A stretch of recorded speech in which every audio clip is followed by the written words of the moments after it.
nous voyons ce message aujourd'hui particulièrement face aux grands problèmes de notre génération. Et on va parler de Samuel, la réaction qu'il a eue par rapport évidemment donc aux grands problèmes de sa génération. Et nous lisons particulièrement donc dans 1 Samuel chapitre 3 au verset 1er. Au verset 1er, particulièrement, il est dit: le jeune Samuel était au service de l'Éternel devant Élie. La parole de l'Éternel était rare en ce temps-là. Les visions n'étaient pas fréquentes. En ce même temps, Élie, qui est le sacrificateur, qui commençait à avoir les yeux troubles et ne pouvait plus voir, était couché à sa place. La lampe de Dieu n'était pas encore éteinte. Et Samuel était couché dans le temple de l'Éternel où était l'arche de Dieu. Alors l'Éternel appela Samuel. Il répondit: me voici. Et il courut vers Élie et dit: me voici, car tu m'as appelé. Élie répondit: je ne t'ai point appelé, retourne te coucher. Et il alla se coucher. L'Éternel appela de nouveau Samuel, et Samuel se leva, alla vers Élie et dit: me voici, car tu m'as appelé. Élie répondit: je n'ai point appelé, mon fils, retourne te coucher. Samuel ne connaissait pas encore l'Éternel, et la parole de l'Éternel ne lui avait pas encore été révélée. L'Éternel appela de nouveau Samuel pour la 3e fois. Et Samuel se leva, alla vers Élie et dit: me voici, car tu m'as appelé. Élie comprit que c'était l'Éternel qui appelait l'enfant. Et il dit à Samuel: va, couche-toi, et si l'on t'appelle, tu diras: parle, Éternel, car ton serviteur écoute. Et Samuel alla se coucher à sa place. L'Éternel vint et se présenta, et il appela comme les autres fois: Samuel, Samuel. Et Samuel répondit: parle, car ton serviteur écoute. Alors l'Éternel dit à Samuel: voici, je vais faire en Israël une chose qui étourdira les oreilles de quiconque l'entendra. En ce jour, j'accomplirai sur Élie tout ce que j'ai prononcé contre sa maison. Je commencerai et j'achèverai. Je lui ai déclaré que je veux punir sa maison à perpétuité, à cause du crime dont il a connaissance, et par lequel ses fils se sont rendus méprisables, sans qu'il les ait réprimés. C'est pourquoi je jure à la maison d'Élie que jamais le crime de la maison d'Élie ne sera expié, ni par des sacrifices, ni par des offrandes. Samuel resta couché jusqu'au matin. Puis il ouvrit les portes de la maison de l'Éternel, peut-être son travail. Samuel craignait de raconter la vision à Élie. Mais Élie appela Samuel et dit: Samuel, mon fils. Il répondit: me voici.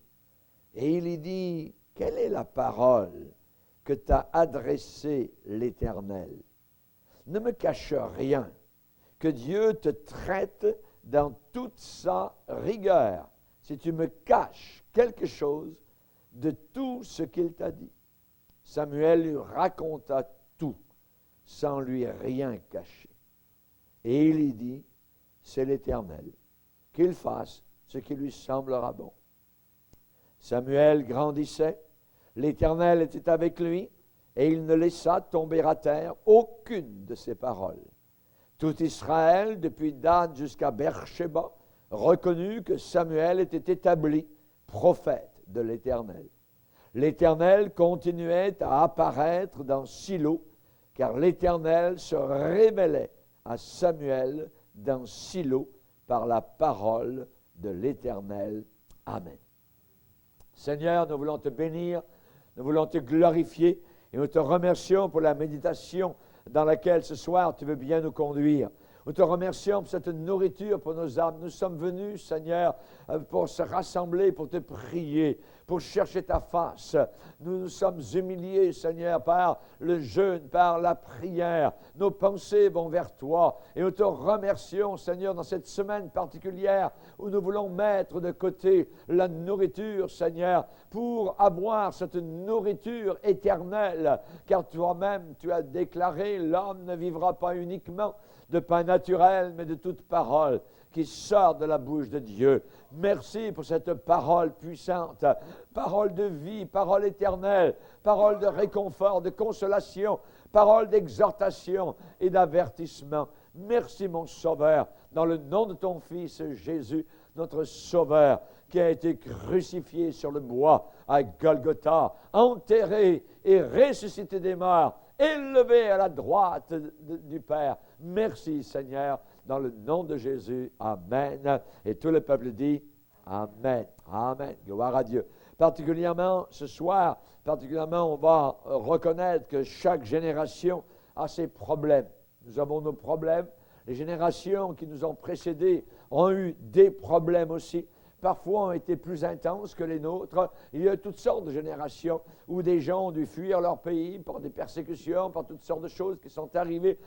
Évidemment, donc, avec le secours de Dieu, eh bien, il est possible cependant de vivre totalement et pleinement pour Dieu dans n'importe quelle génération, sans aucun compromis. C'est possible dans toutes les générations. Et nous voulons évidemment donc faire partie de ces gens-là qui veulent vivre pleinement et totalement pour le Seigneur. Et Samuel, même s'il était jeune à ce moment-là, eh bien, est une illustration de ce que je viens de vous déclarer. Évidemment, il faut un engagement total.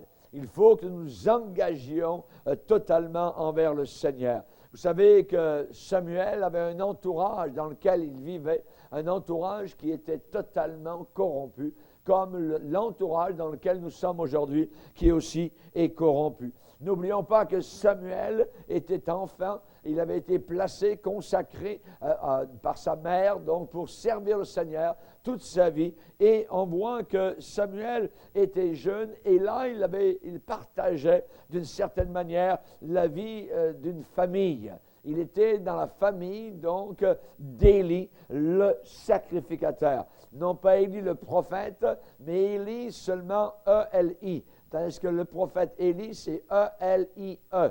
Voyez, qui va arriver évidemment donc des centaines d'années plus tard. Mais ici, nous avons un homme qui est âgé, un homme qui est religieux, un homme qui supposément sert Dieu, mais qui est totalement rétrograde, ainsi que sa famille qui l'entoure. Ses fils particulièrement, il avait des fils, ses fils avaient perdu complètement la notion de ce qu'on pourrait appeler sacré.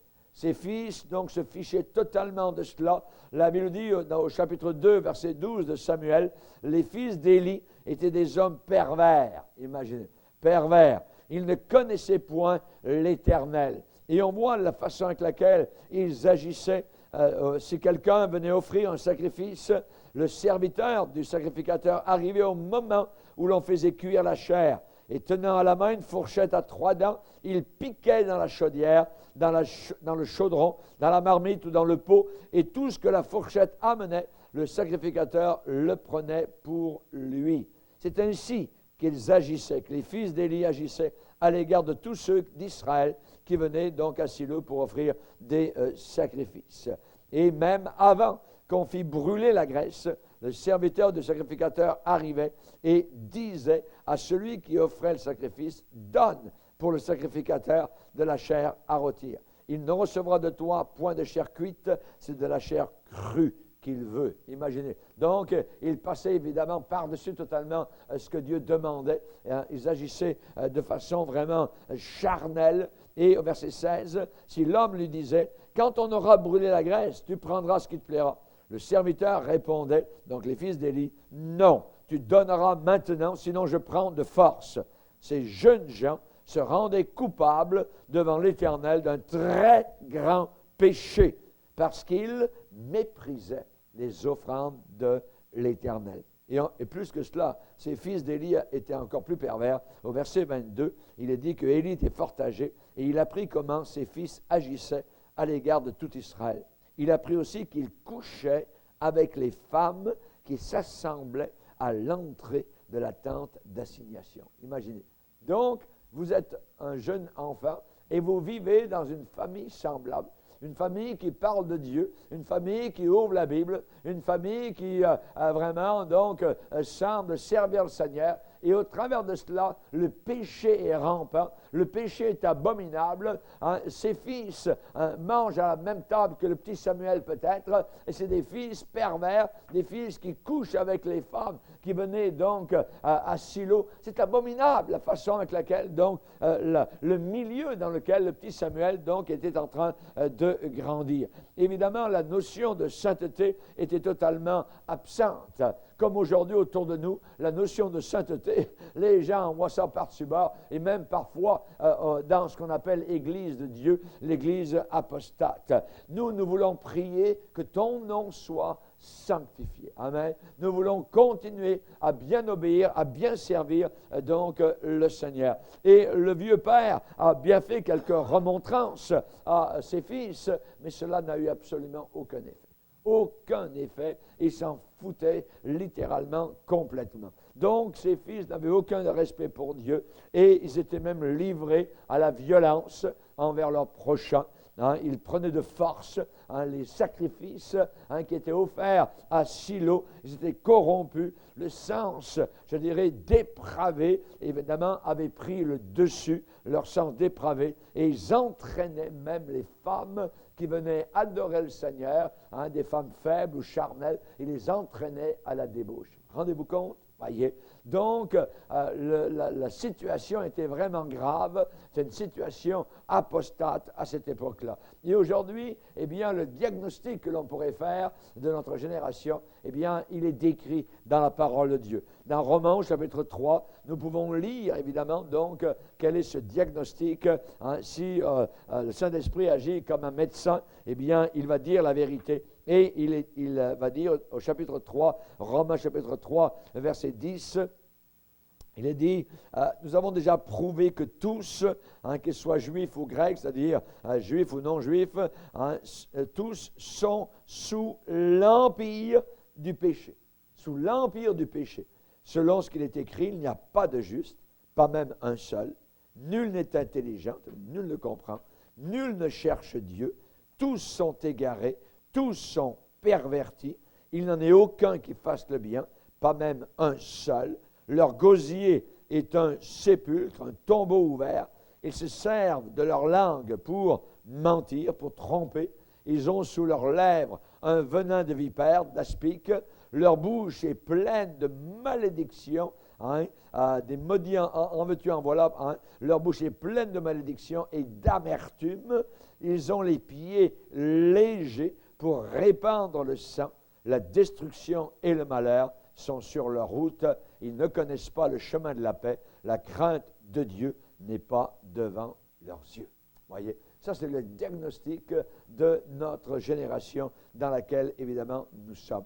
Notre génération manque de respect. Notre génération est de plus en plus violente, exactement comme le temps de Noé, où ils avaient rempli la terre de violence. Voyez, ce que nous voyons comme violence va continuer à s'accumuler de plus en plus, à monter tout autour de la terre. Notre génération a des débordements sexuels. Voyez, tu ne commettras pas d'immoralité sexuelle. C'est le 7e commandement que Dieu a donné donc dans Exode au chapitre 20. Et qu'on soit un ange ou qu'on soit un homme, eh bien c'est exactement, je dirais, la même chose. Dieu ne fait exception de personne. Il est dit que Dieu a fait périr les incrédules qui sont sortis du pays d'Égypte, et il a réservé pour le jugement du grand jour, enchaînés éternellement par les ténèbres, les anges. Voyez, Dieu n'a pas épargné les anges. Pensez-vous qu'il va épargner les hommes? Voyez, il n'a pas épargné les anges. Les anges qui n'ont pas gardé leur dignité, mais qui ont abandonné leur propre demeure. Voyez? Donc, on voit évidemment que ce que nous voyons autour de nous, ça s'en va directement, ça converge vers un jugement. La vie spirituelle, quand il y en a, quand on parle de vie spirituelle, vous savez que le mot spirituel aujourd'hui est rentré dans le vocabulaire païen auparavant, donc c'était réservé aux chrétiens, mais aujourd'hui, même les gens de nouvel âge, on parle de spiritualité, de ceci et de cela, ils n'ont aucune honte, et comme ça, le mélange est encore plus invisible, voyez, pour mélanger les gens. Mais pour nous, la vraie vie spirituelle, eh bien, ce n'est pas ce qu'eux pensent comme vie spirituelle. Et quand il y a véritable vie spirituelle chrétienne, bien souvent, ce que nous voyons, c'est qu'elle est médiocre. Elle est médiocre, voyez. Et Samuel n'a pas été privilégié, je dirais, de vivre dans un temps où il y avait un réveil spirituel, où vraiment les gens aimaient le Seigneur et venaient vers Dieu, et le temple était rempli, et on aimait la parole de Dieu, et on se repentait des péchés. Pas du tout, pas du tout. Voyez, c'était un temps d'apostasie, c'était un temps de sécheresse. La parole de Dieu était rare en ce temps-là, exactement comme le prophète Amos a dit qu'à la fin des temps, Dieu enverrait la famine, donc, et la soif, la famine de la parole et la soif d'entendre les véritables paroles de Dieu. Les gens iront ici et là, ils courront d'un côté et d'autre et ne la trouveront pas. Nous vivons actuellement, donc, une époque semblable à cela. La parole de Dieu était rare du temps du petit Samuel. On sait qu'au psaume 74, c'est le psalmiste qui prie le Seigneur en disant « Mais Seigneur, nous ne voyons plus nos signes. Nous ne voyons plus nos signes. » Jésus a dit « Voici les signes qui accompagneront ceux qui auront cru. » Voyez? Et bien souvent aujourd'hui, ces signes qui sont parlés en langue, démons chassés, guérison des malades, toutes ces choses-là aujourd'hui, ça semble totalement disparaître de ce qu'on appelle de façon générale le corps chrétien. Donc, évidemment, Samuel à son époque ne pouvait pas compter, évidemment, sur les conseils d'Élie. Vous voyez, un vieillard, un homme de Dieu, supposément, il ne pouvait pas compter là-dessus. Il ne pouvait pas compter, je dirais, sur le soutien même d'Élie. Et la Bible dit qu'Élie avait les yeux troubles. Ça veut dire que ce n'est pas par hasard que le Saint-Esprit marque cela dans la Bible, parce que ça signifie qu'évidemment, cet homme-là n'avait plus aucun discernement. Sa vision était troublée, vision physique, mais aussi vision spirituelle. Voyez? Et Dieu, on le voit, a réveillé une nuit et pas aller vers Élie, sacrificateur. Il est allé vers un petit garçon pour lui dire ce qu'il allait faire.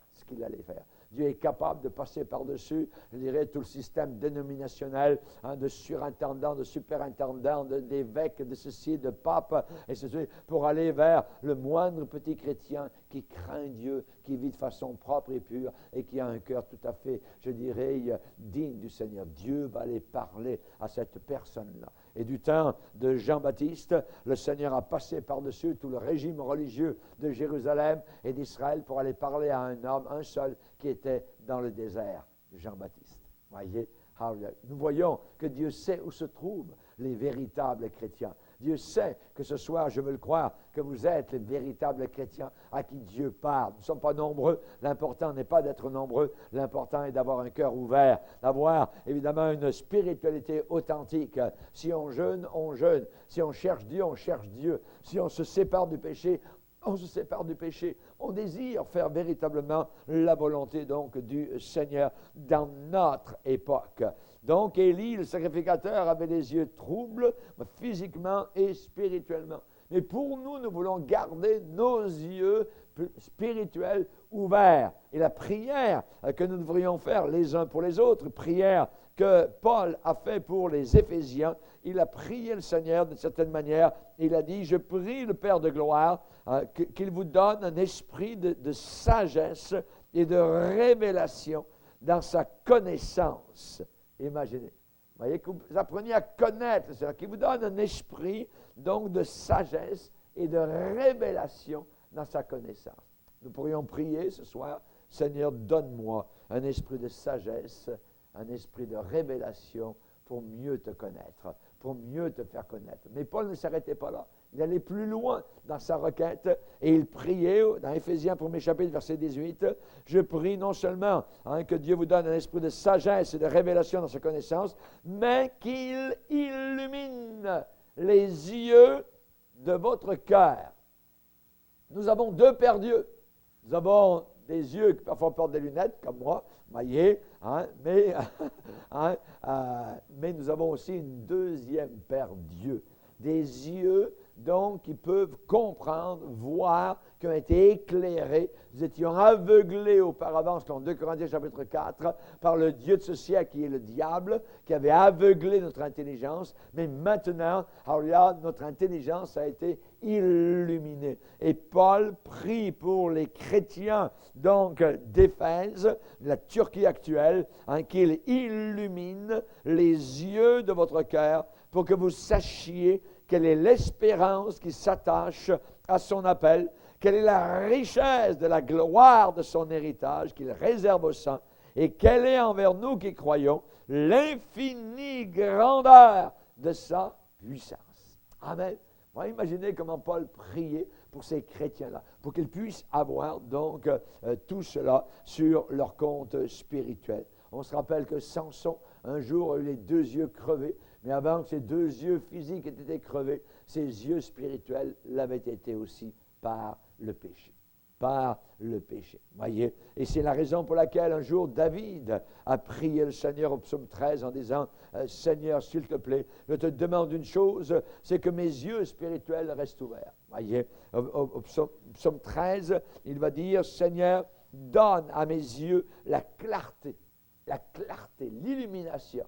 Donne à mes yeux la clarté, afin que je ne m'endorme pas du sommeil de la mort et que mon ennemi ne dise pas « je l'ai vaincu ».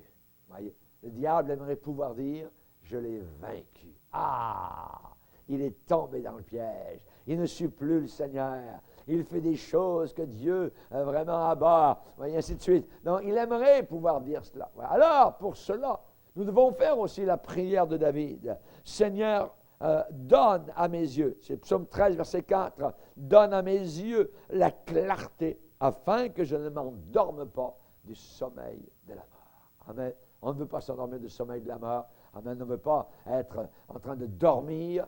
Nous sommes à la dernière minute, au dernier moment, aux derniers instants de l'Église. Un Christ peut venir à n'importe quel moment. Et nous savons particulièrement donc que nous avons besoin d'être éveillés, afin que mon ennemi ne dise pas « Ah, je l'ai vaincu ». Voyez, je l'ai vaincu.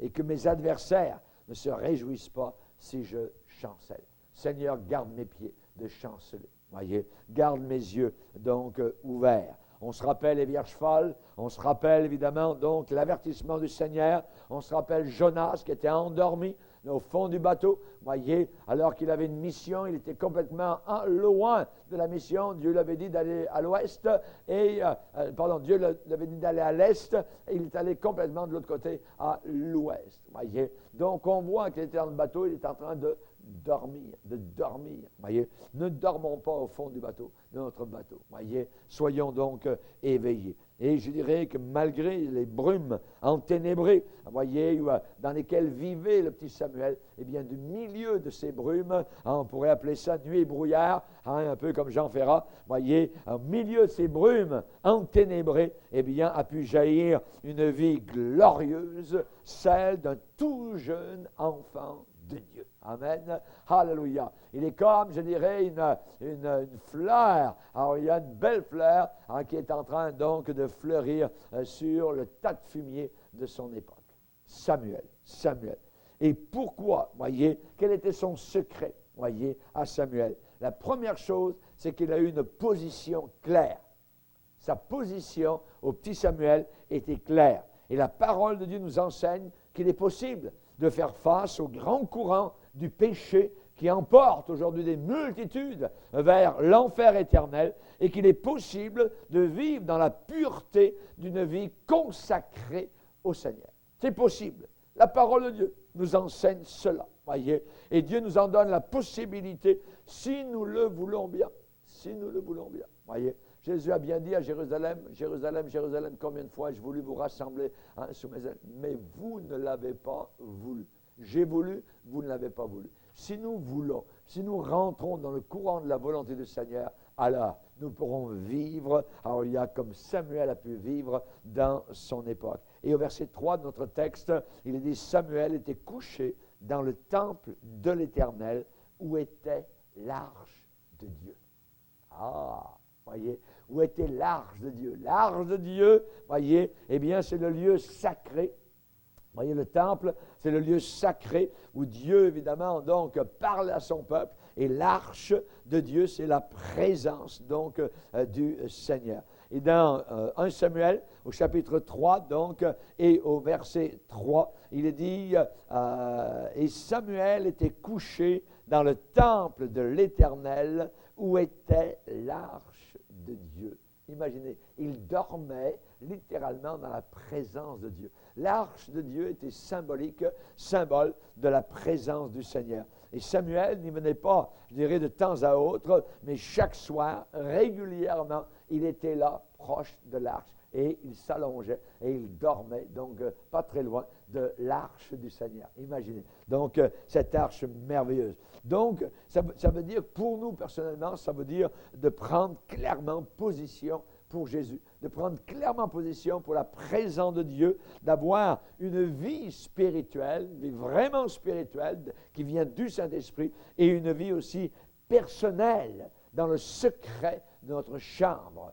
Notre arche, la présence de Dieu, elle est particulièrement dans notre vie personnelle, hein, comme Jésus a dit, quand tu pries, entre dans ta chambre, ferme ta porte, hein, derrière toi sur le monde, et là prie. Mets-toi à prier, mets-toi à genoux, debout, n'importe comment, ça n'a pas d'importance. Et ton Père qui est là, voyez, Jéhovah Shammah, Dieu est ici. Hein, ton Père qui est là te voit et te le rendra ouvertement. Amen.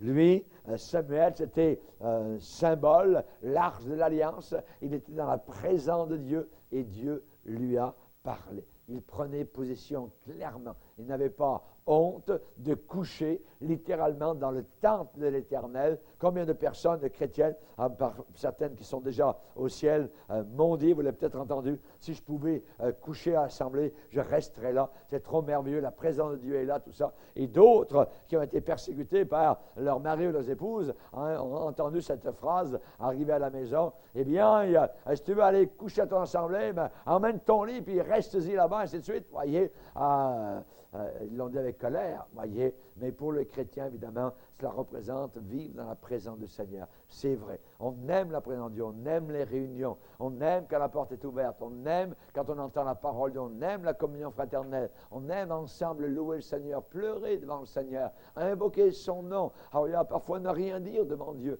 mais Dieu connaît tout cela. Il connaît évidemment nos problèmes et il veut évidemment donc y répondre. Amen. Et je dirais l'engagement clair. Un engagement clair. On est engagé envers le Seigneur. Quand je me suis engagé, particulièrement dans la marine française, hein, j'ai signé pour 3 ans. Alors, ça voulait dire, je m'engage à servir mon pays donc pour 3 ans. Et je signe donc en bas du contrat de l'officier recruteur. Et c'est ce que j'ai fait. Et pendant donc ces années-là, j'ai été donc engagé. Et je dirais qu'il y a finalement une seule alternative. Ou bien je sers Dieu, ou bien je sers le diable. Voyez, je ne peux pas, il n'y a pas de milieu avec le Seigneur. Hein, Jésus l'a bien dit, il y a 2 chemins, le chemin grand et large qui mène en enfer, et le chemin étroit donc qui mène au ciel. Hein, nul ne peut servir 2 maîtres à la fois. Voyez, c'est impossible, a dit le Seigneur. Hein, donc, nous devons choisir. Et nous chantons dans l'Église du Seigneur, « Je m'engage envers l'agneau ». Ce mot « engagé », parfois, nous ne comprenons pas ce que ça veut dire, voyez. C'est un engagement total, voyez. Ça veut dire, je suis à Jésus quand ça va bien. Je suis à Jésus, je lui appartiens quand ça va mal. et je vais rester. Je ne poserai pas des questions, je ne questionnerai pas le Seigneur, mettre un doute sur quelle est la volonté de Dieu à mon égard, ainsi de suite. Je n'ai jamais eu dans ma vie cette idée de retourner particulièrement vers le monde, personnellement, parce que j'y ai déjà été, je sais ce que c'est, et je n'ai pas envie d'y retourner. Vous voyez, c'est la misère, c'est la profondeur, c'est l'obscurité, et c'est pour beaucoup de personnes, des millions de personnes, des milliards de personnes, eh bien, cette terre est pour eux, donc, je dirais, l'antichambre de l'enfer. De l'enfer. Hein. Leur meilleur moment, c'est maintenant, ils l'ont sur la terre. Pendant quelques années, imaginez quand on pense à un jeune homme qui se suicide à 20 ans, il vient d'avoir son meilleur temps pour toute l'éternité. Pour toute l'éternité. Voyez, et il commence à souffrir pour toujours, et à jamais, et au siècle, des siècles, des siècles. Rendez-vous compte? Les pécheurs, aujourd'hui, autour de nous, ont leur meilleur moment, voyez, parce qu'ils s'en vont vers un lieu, évidemment, où ils seront enchaînés par les ténèbres. Il n'y a aucune lumière. Il n'y a aucune maison qui est préparée pour eux. Il n'y a aucun oiseau. Il n'y a personne qui loue le Seigneur là-bas. C'est tous des blasphèmes. C'est tous, évidemment, des gens maudits, hein, parce qu'ils ont refusé l'amour de Dieu au travers de Jésus-Christ, son Fils, qui a tellement souffert à la croix du Calvaire. Donc, un engagement clair. Au chapitre 3, donc notre texte, au verset 1er, le jeune Samuel était au service de l'Éternel. Être au service de l'Éternel. Amen. Gloire au Seigneur. C'est un choix, évidemment, que nous aussi, nous devons faire, donc, être au service de Dieu. Nous avons été sauvés pour servir le Seigneur, serviteurs de l'Éternel, louer l'Éternel. Amen. On veut glorifier continuellement notre Dieu. C'est un choix délibéré que nous avons fait. Mais ce choix doit être renouvelé chaque jour. Chaque jour, je vais vers le Seigneur, je dis, Seigneur, je te choisis encore aujourd'hui. Aujourd'hui encore, je choisis la voie de tes commandements. Aujourd'hui, je décide de te servir. Quoi qu'il va arriver dans la journée, il y aura des épreuves, des tentations, des difficultés, tout ça. Je choisis de te suivre heure après heure après heure. Je veux être à toi, Seigneur. Amen. Alléluia, gloire au Seigneur. On sait que dans Romains 12, eh bien, Paul dit d'offrir nos corps. Hein, pourquoi? Eh bien, parce que nos corps, c'est le véhicule que Dieu nous a accordé ici-bas sur terre pour faire la volonté du Seigneur. Et dans Romains, particulièrement au chapitre 12, nous lisons d'offrir nos corps en disant, ne vous conformez pas au siècle présent, mais soyez transformés par le renouvellement de l'intelligence. Donc, on a besoin régulièrement que nos pensées, notre intelligence soit renouvelée. Nous n'y arriverons pas si on n'a pas été renouvelé. Il faut qu'il y ait ce renouveau et les bontés de l'Éternel se renouvellent chaque matin. On se rappelle dans le prophète aussi, Ésaïe, où il est dit au chapitre 40, verset 3, hein, ceux qui prennent leur envol comme l'aigle, hein, ils renouvellent leur force. Ils courent sans se lasser. Amen. On peut courir année après année sans se lasser, mais on a besoin d'être renouvelé, rafraîchi par le Seigneur de façon régulière. On sait, l'apôtre Paul va dire aux Corinthiens, nous ne perdons pas courage, et lors même que notre homme extérieur se détruit, notre homme intérieur se renouvelle de jour en jour. L'homme intérieur, la vie qui est en nous, amen, doit être renouvelée. La vie de Christ doit être renouvelée chaque jour. Il faut se rappeler que le peuple d'Israël, chaque jour, il devait aller chercher la manne. Au début, quand ça commençait à tomber, il y en avait qui faisaient des réserves pour 3-4 jours, tout ça, puis ils se sont rendus compte que ça puait, ça sentait mauvais. Pourquoi? Parce que Dieu ne voulait pas cela. Dieu voulait que chaque jour, ils aillent chercher leur manne. Et quand la manne tombait, ils en prenaient suffisamment pour la journée.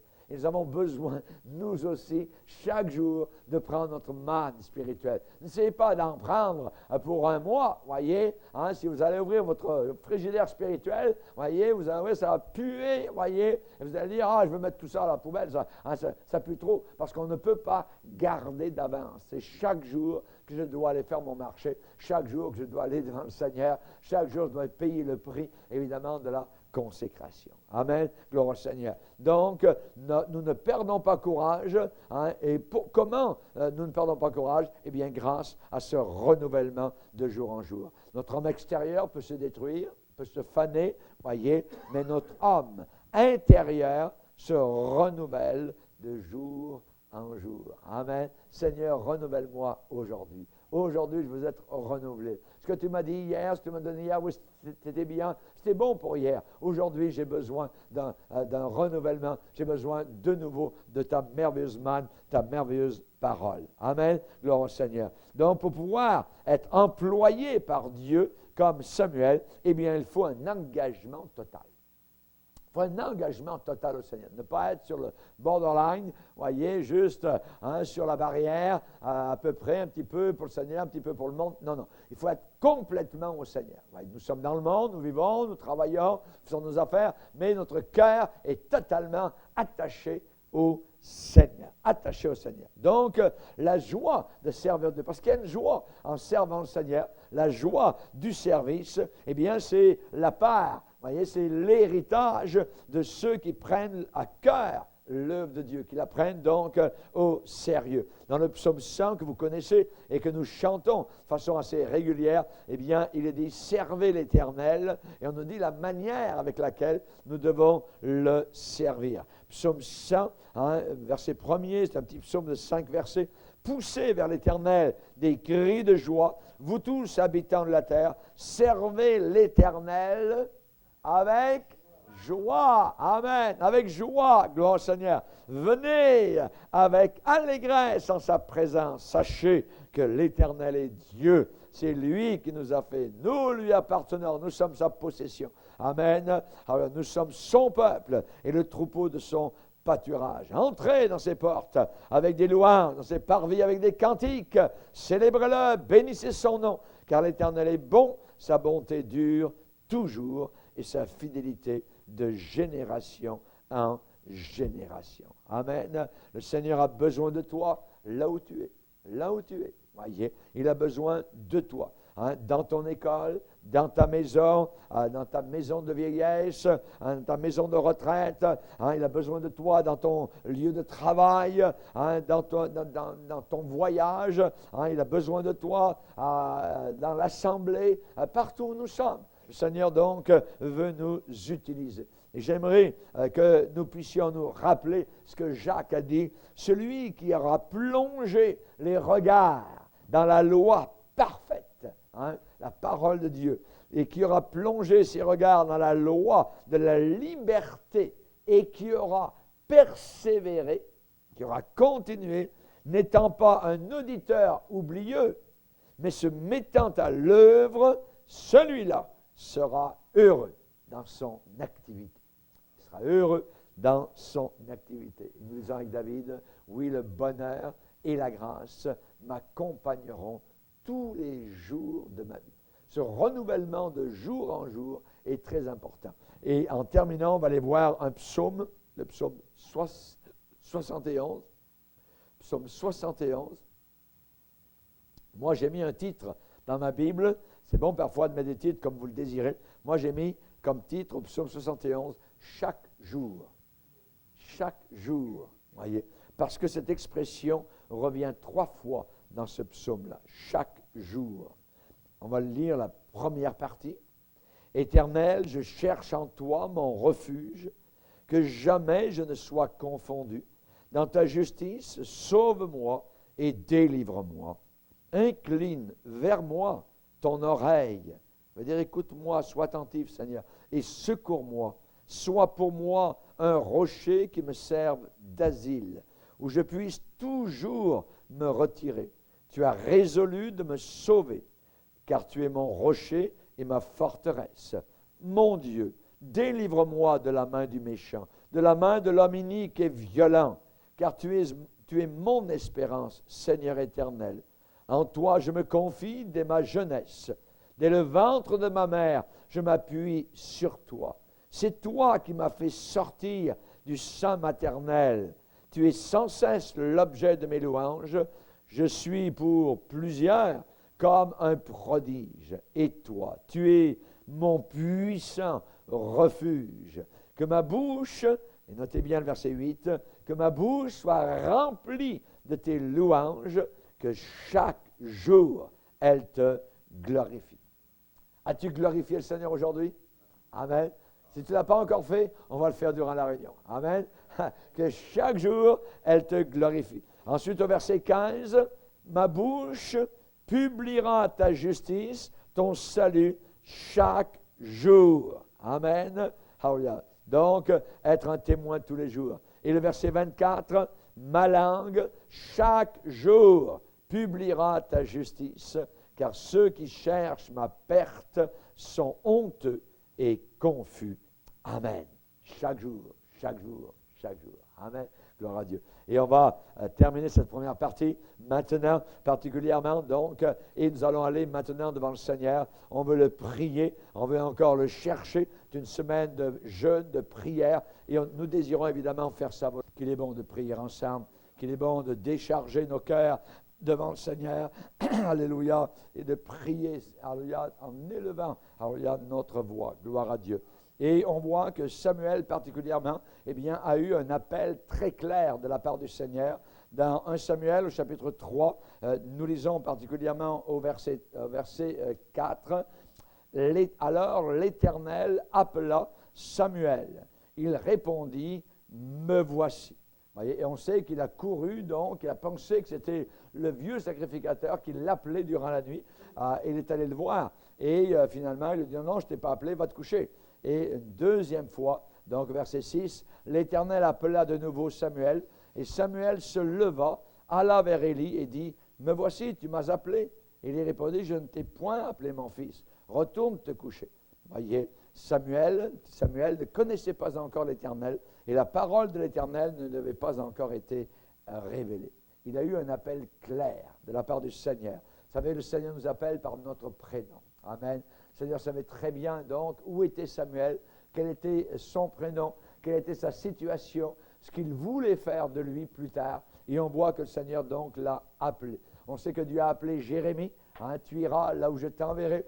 Dès le sein de ta mère, eh bien, je t'avais consacré prophète des nations, homme de Dieu. Lorsque Dieu a appelé Moïse, dans un temps de défaite, de défaitisme, je dirais, alors qu'il était dans le désert, en train de garder des brebis, lui, un homme, je dirais, de la stature, je dirais, de la cour pharaonique, de Pharaon en Égypte, un homme qui est là en train de garder des brebis. Imaginez, il n'était vraiment pas, je dirais, à sa place, mais cependant, c'était une formation où le Seigneur le désirait. Et là, un beau jour, le Seigneur a enlevé le tapis sous les pieds de Moïse et il lui a dit, maintenant, tu es prêt, tu retournes en Égypte et tu vas faire mon travail de libérateur. Voyez? Donc, on voit que Moïse a été appelé, Gédéon lui aussi a été appelé pour faire un travail de délivrance parmi le peuple d'Israël. Et Samuel, là, particulièrement, eh bien, l'Éternel l'a appelé. Dieu lui a demandé d'une façon précise de parler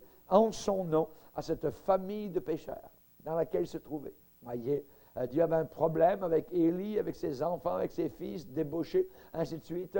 Et Dieu voulait parler à cette famille par la petite bouche de Samuel. Imaginez, voyez. Il voulait donc les interpeller. Samuel, c'est toi et pas un autre. C'est toi que j'appelle. On sait que Jésus a dit, je suis la lumière du monde. Celui qui me suit ne marchera pas dans les ténèbres, mais il aura la lumière de la vie. Amen. Et c'est merveilleux, donc, de ne pas marcher dans les ténèbres. Les fils du diable, parmi lesquels nous étions auparavant, eh bien, nous marchions dans les ténèbres. Mais maintenant, eh bien, nous sommes lumière. Et nous avons la lumière de la vie. N'oubliez pas que nous sommes convertis maintenant pour servir le Dieu vivant et vrai. Alléluia. L'appel, c'est pour chacun. Pour chacun, donc, il y a un appel. Il y a un appel, pourquoi? Parce qu'il y a des âmes autour de nous, évidemment, que personne d'autre que toi, eh bien, personne d'autre ne pourra les toucher. Et donc, Dieu t'appelle, évidemment, à leur donner un prospectus, à leur parler, à dire un mot, un petit mot, parfois quelque chose, parfois c'est le témoignage du salut, si on a plus le temps. Mais comme Colossiens nous dit que notre parole soit assaisonnée de sel, voyez, qu'on puisse toujours donc être vif et présent pour apporter le témoignage. Dans l'Apocalypse, on dit, ils suivent l'agneau partout partout où il va. Ils suivent l'agneau partout où il va. Amen. Et nous voulons suivre l'agneau de Dieu. Alléluia. Et peut-être vis-à-vis de ces personnes qui sont autour de nous, qui ne connaissent pas le Seigneur, peut-être tu es le seul. Il n'y a personne d'autre. Tu es le seul, la seule qui pourra leur montrer le chemin du salut. Alléluia. Et ce qu'est véritablement la vie avec le Seigneur. Personne d'autre, peut-être, ne pourra le faire. Donc, il faut être, je dirais, d'une certaine manière, ambitieux pour amener une âme à Jésus-Christ. Amener une seule âme à Jésus-Christ vous procurera plus de joie, je dirais, que si votre portefeuille était rempli d'1 million de dollars. Amener une seule âme au Seigneur Jésus-Christ, ça amène une joie ineffable et glorieuse, parce que ça réjouit même le ciel. Il y a de la joie, alléluia, devant les anges de Dieu, amen, pour un seul pécheur qui se repent. Et c'est une plus grande réussite que de gagner le monde entier. Amen. Jésus a dit, suis-moi. Il a dit ça à Pierre, à André. Il a dit, suis-moi à Jacques, à Jean. Il a dit, suis-moi à Philippe. Il a dit, suis-moi à Matthieu, voyez, qui était assis, alléluia, particulièrement au bureau des recettes, au bureau des péages. Voyez, cet homme a tout quitté, il a laissé la caisse et il a suivi Jésus. Amen, ça c'est Matthieu. Voyez, donc le suivre, voyez, ça veut dire qu'il y a une communion très intime. Ce soir, nous le suivons dans la prière. Nous le suivons dans cette semaine de jeûne et prière. Nous sommes là, voyez. Parfois, quand on jeûne, la nuit, on est réveillé plus facilement parce que l'estomac est tranquille et vide. Alors, et donc, on peut louer le Seigneur, on peut le bénir, on est sur notre couche, sur notre lit, et on peut parler à Jésus-Christ dans notre cœur. Donc, faisons-le. Amen. Le suivre, alors c'est une communion, donc, très, très intime. Jésus a dit, demeurez en moi et je demeurerai en vous. Amen. Gloire au Seigneur.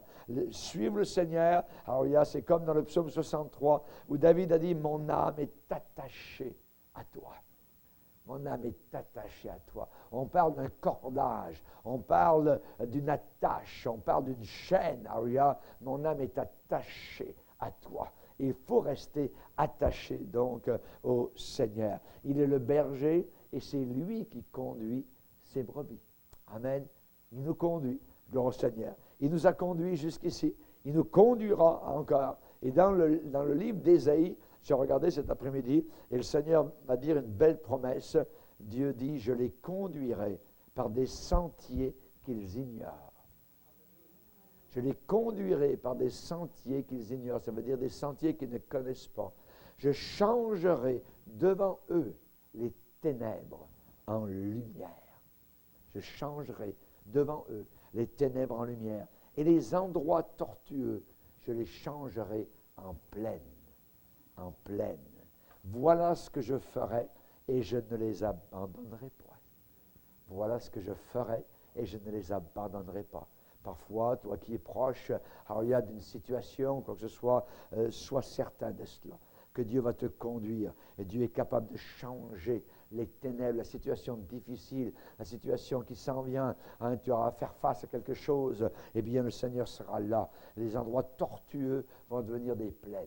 Voyez, j'ai été particulièrement touché par cette découverte récente du lieu géographique où le peuple d'Israël, en sortant d'Égypte, est arrivé devant la mer Rouge et a traversé la mer Rouge. Ce lieu maintenant est connu. Ce lieu, on le sait. Voyez où ça se trouve, sur un côté donc d'un bras de la mer Rouge. Et ce qui est particulier, c'est qu'à quelques distances, un peu plus loin, c'est plein de rochers pour descendre dans la mer. Vous voyez, il y a des mètres et des mètres de rochers. Et un autre plus loin, à droite, c'est encore des rochers. Et là, à cet endroit-là, c'est une très belle plage, voyez, et qui descend doucement, tranquillement dans la mer. Et c'est là que le peuple d'Israël a passé. Parce qu'en allant tout droit, au fond de la mer, on a découvert des roues, les roues des chars de Pharaon et de ses armées. Et ces roues sont là, au fond de la mer, Et dès qu'il y a eu découverte, le gouvernement égyptien a interdit, a arrêté les recherches. Voyez, parce que ça prouve la parole de Dieu, ça prouve la Bible, voyez. Mais il y a des photos, on voit très bien, il y a du corail donc autour de ces chars, comme on les voit donc dans les nécropoles égyptiennes, avec, je ne sais plus si c'est 4 ou 5 barreaux. Donc c'était il y a un nombre de barreaux à chaque, c'était vraiment les chars égyptiens, et elles sont là au fond de la mer.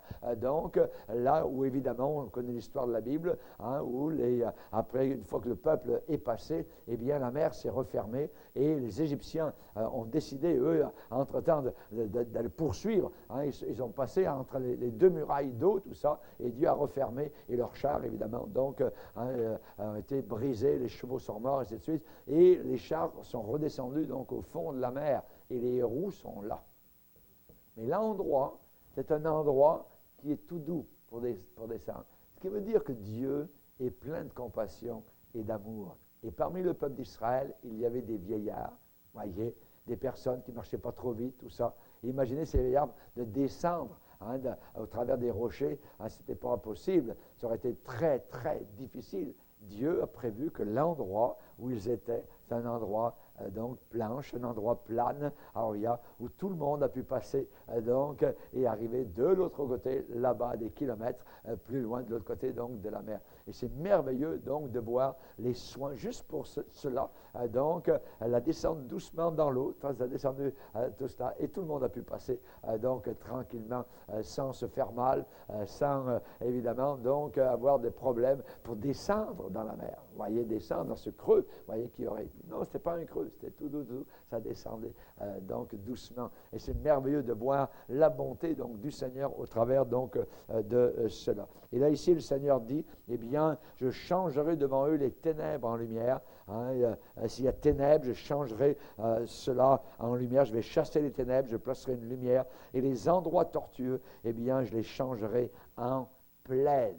Voyez, en plaine. Gloire au Seigneur. Que Dieu soit béni. Dieu a promis de ne pas nous abandonner cette promesse. Vous pouvez la souligner dans votre Bible. Je l'ai souligné en rouge dans ma propre Bible, dans Ésaïe 42 et au verset 16. Ésaïe 42, donc le verset 16. Merci Seigneur. Donc évidemment, soyons attentifs aux paroles du Seigneur, puisque Samuel a entendu la voix du Seigneur et il lui a été dit de dire au Seigneur, parle Seigneur, car ton serviteur écoute. Écouter Dieu, c'est écouter au travers de la lecture de la parole de Dieu, au travers des promesses de Dieu. Parfois, il y a un verset qui jaillit, qui ressort dans les Saintes Écritures. Dieu peut nous le donner personnellement. Voyez, à nous pour la situation dans laquelle nous nous trouvons. Alléluia. Le suivre, ça veut dire l'aimer, ça veut dire marcher sur son chemin, alléluia, lumineux. Et quand la voix du Seigneur s'est fait entendre, eh bien, Samuel, la réponse a été claire. La réponse a été claire. L'appel a été clair et la réponse est claire. Quand Dieu nous parle, c'est clair. C'est clair, ce n'est pas confus. Voyez, il ne nous laissera pas dans la confusion. Et Samuel a dit, me voici. Me voici. Voyez, me voici. On sait que Dieu, évidemment, donc, a révélé sa volonté à Samuel. Et c'était un jugement qu'il allait donner sur la maison où il se trouvait. La maison, donc, où il vivait. Sur Élie, le sacrificateur, et sur ses deux fils. Et on sait que plus tard, ces trois personnes sont mortes le même jour. Le même jour, donc, les trois personnes ont été jugées. Et quand Dieu a parlé à Samuel, le lendemain, donc, au premier rayon du soleil, le vieux sacrificateur Élie est allé voir le petit Samuel et il a dit, hey, Dieu t'a parlé cette nuit, tout ça. Et qu'est-ce que Dieu t'a dit? Qu'est-ce que Dieu t'a dit? Ne me cache rien. Dis-moi exactement ce que Dieu t'a dit. Ne me cache rien. Quelle est la parole que l'Éternel t'a adressée? Et Samuel était tout tremblant. C'est un petit garçon. Imaginez le message qu'il avait à dire. Il avait à dire au vieux monsieur, un religieux, que Dieu allait le juger. Voyez, et qu'il allait faire une chose étourdissante dans tout le pays. Voyez, c'est ça que Dieu a donné comme message à Samuel, à donner à une personne bien plus âgée. Et donc Samuel tremblant, il a tout dit à Élie, sans lui rien cacher. Voyez, sans lui rien cacher. Et aujourd'hui, eh bien, les véritables hommes de Dieu ne cachent rien. Ils disent le message tel quel, voyez. Et évidemment, quand le message est tel quel, il est parfois brut, il est parfois dur à recevoir, voyez, parce que nos vies ont besoin, je dirais, d'entendre ce que Dieu pense, selon sa parole, évidemment. Mais l'apôtre Paul disait, si je voulais plaire aux hommes, je ne serais pas un serviteur de Dieu. Le véritable serviteur de Dieu, le véritable chrétien, ne cherche pas à plaire à qui il témoigne, à qui il prêche, il cherche à plaire au Seigneur. Donc le message doit être donné et nous annonçons évidemment l'amour de Dieu, la miséricorde de Dieu, mais nous annonçons aussi en même temps l'avertissement du danger dans lequel les gens se trouvent s'ils ne suivent pas donc le Seigneur. Ne vous y trompez pas. Aucun impudique, aucun homosexuel, aucun menteur, aucun voleur. C'est cela. C'est un message qui n'est pas facile à donner à cette génération-là. Mais c'est le message. Et le petit Samuel a tout dit, n'a rien caché à Élie, donc le sacrificateur. Alors, évidemment, notre génération a besoin d'hommes et de femmes, de jeunes gens, de pasteurs qui ne cachent rien du conseil de Dieu. Comment le monde va-t-il savoir s'il est dans l'égarement, si on ne parle pas clairement? Clairement. Il faut dire les choses clairement. Il y a des gens qui parlent de Dieu, mais ils ne savent pas donner le salut. Pourquoi? Parce que souvent, ils ne sont pas sauvés. Ils sont des gens religieux. Mais quand vous avez été sauvés, quand vous étiez pécheurs, vous voyez que vous êtes venus dans la lumière, vous êtes passé des ténèbres à la lumière, vous avez vécu quelque chose. Donc, vous le dites. L'apôtre Paul disait, voilà ce que j'étais avant, voilà ce qui est arrivé, et voilà ce que je suis maintenant. C'est aussi simple que ça. Et il a répété cela au travers de ces décennies de ministère. Il répétait toujours la même histoire. Voilà ce qui m'est arrivé, voyez, voilà ce que j'étais. Et nous devons donc continuer à apporter le message de Dieu sans rien cacher. La Bible dit, qui se préparera au combat si la trompette rend un son confus? Confus, voyez. Et dans certaines églises, eh bien aujourd'hui, la trompette, qui est le pasteur, rend un son confus. Personne ne se met au combat. Personne n'est sur la ligne de front parce qu'il n'y a pas de message clair, net. Voyez, ils ont besoin d'un message net de la part du Seigneur. Et encore, la Bible dit, comment reconnaîtra-t-on ce qui est joué sur la flûte ou la harpe si ces instruments ne rendent pas de son distinct? Voyez, si c'est juste, il n'y a pas de son, il n'y a pas de mélodie, on ne reconnaît pas l'air, voyez. Imaginez que nos musiciens arrivent là, et puis on chante un cantique, on connaît bien l'air, puis derrière ça joue n'importe quoi, c'est en note de si, l'autre joue en note de do, c'est un son confus, voyez, un son qui n'est pas distinct. Il faut que les instruments que nous sommes dans l'orchestre de Dieu, eh bien, soient ajustés. Amen. Et que nous rendions, évidemment, une mélodie, je dirais, qui est comprenable. Alors, comment éprouver le besoin d'avoir un sauveur? Comment éprouver ce besoin d'un sauveur si le monde ignore qu'il est en faillite? Voyez? Si le monde ne sait même pas qu'il est en faillite et dans l'échec, s'il ne sait pas que c'est l'enfer éternel qui l'attend. Et c'est la raison pour laquelle, eh bien, l'apôtre Paul va donner 4 questions particulières dans l'épître aux Romains, où il va dire comment. 4 fois, il va dire comment. Il va dire comment, donc, particulièrement, attendez, je trouvais ça dans Romains, c'est au chapitre 10, il va dire au verset 14, comment donc invoqueront-ils celui en qui ils n'ont pas cru? Et comment croiront-ils en celui dont ils n'ont pas entendu parler? Si vous n'entendez pas parler de Jésus, comment ils vont croire? Personne, il va croire. Et comment en entendront-ils parler s'il n'y a personne qui prêche, qui témoigne, voyez, qui annonce le message? Et comment y aura-t-il des prédicateurs, des annonceurs, s'ils ne sont pas envoyés? Selon qu'il est écrit qu'ils sont beaux les pieds de ceux qui annoncent la paix, de ceux qui annoncent de bonnes nouvelles. Amen.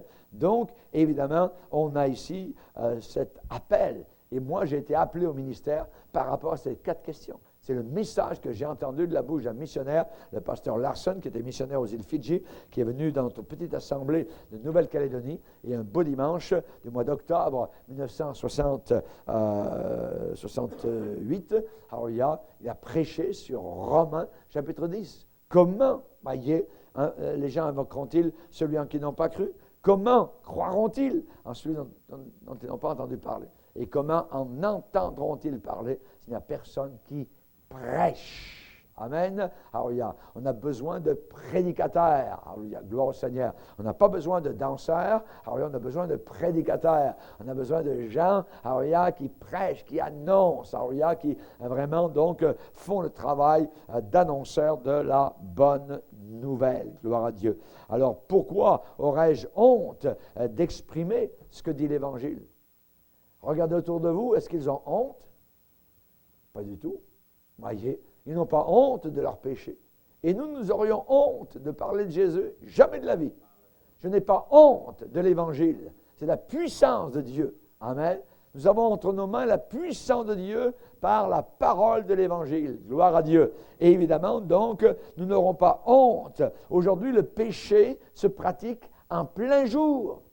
En plein jour, voyez, c'est l'abomination, voyez, que nous voyons autour de nous. Et alors nous pouvons aussi ne pas avoir honte et déclarer donc le grand message du Seigneur. N'oublions pas, Jésus a dit, ceux qui ont honte, si quelqu'un a honte de moi devant les hommes, et de mes paroles, j'aurai honte de lui aussi devant mon Père qui est dans les cieux. Donc, on ne veut pas avoir honte. Et en terminant, eh bien, Samuel avait un témoignage clair. Il dit qu'il grandissait, et l'Éternel était avec lui, et il ne laissa tomber à terre aucune de ses paroles.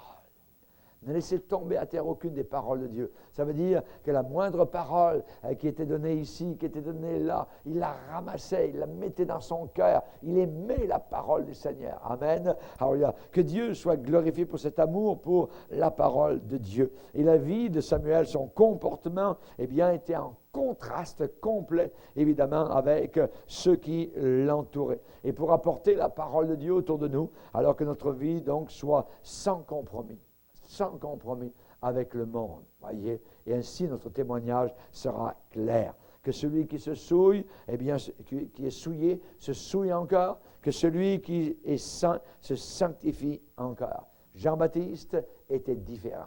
Amen. Noé était différent. Daniel à Babylone était différent. Joseph en Égypte était différent. Soyons différents. Amen. Soyons totalement différents. L'Évangile, ce n'est pas un mélange, ce n'est pas une soupe, ce n'est pas une adaptation. Voyez, l'Évangile, c'est une séparation, c'est une mise à part. Voyez, par l'Évangile, on a été mis à part. Et notre témoignage doit être une démonstration sans ambiguïté, alléluia, évidemment du bonheur que nous avons de vivre pour Jésus. Alléluia. On peut toujours sourire, gloire au Seigneur. Quand on nous gifle, alléluia, on va encore sourire. Amen. La joie sera toujours là. Amen. Et que nous puissions évidemment servir le Seigneur en grandissant. En grandissant. Gloire à Dieu. Alléluia. L'Éternel se révélait à Samuel par la parole de Dieu. Par la parole de Dieu. C'est par révélation, a dit l'apôtre Paul, que j'ai eu connaissance du mystère. C'est par révélation. Amen. Dieu nous a révélé ces choses. Je te bénis, Père, de ce que tu as révélé ces choses aux enfants et tu les as cachées aux sages et aux intelligents. Amen de ce monde. Merci Seigneur. Il leur ouvrit l'esprit afin qu'ils comprennent les Écritures. Seigneur, donne-moi la compréhension. Donne-moi l'intelligence. Alléluia. Et à la fin des temps, il est dit que plusieurs seront purifiés. Amen. Plusieurs seront blanchis. Plusieurs seront épurés, rendus purs. Les méchants feront le mal, et aucun des méchants ne comprendra ce qui se passe. Mais ceux qui auront de l'intelligence comprendront. Amen.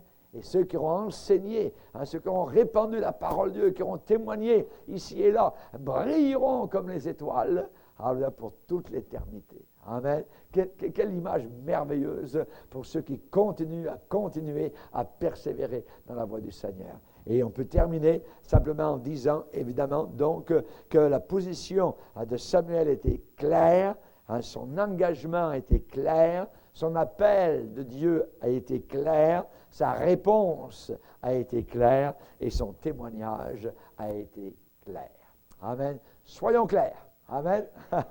Alléluia. Gloire à Dieu. Seigneur, nous voulons te remercier. Seigneur, nous voulons te bénir pour la grâce surabondante que tu nous accordes, Seigneur.